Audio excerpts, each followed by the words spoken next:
Струва само 800 лева, за да го приготвя. Да ви покажа най-вкусния кашкавал на света. И то не е просто кашкавал, ами това е кашкавал пане. Струва само 800 лева, за да го приготвя. Oh my god. What? Избиват се, за да си поръчват от този кашкавал.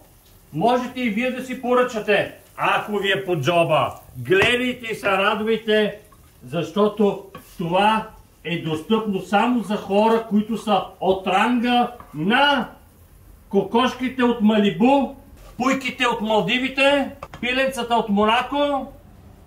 Майка ще е по-лесно. Е така да го сервирам. Хоп! Готово!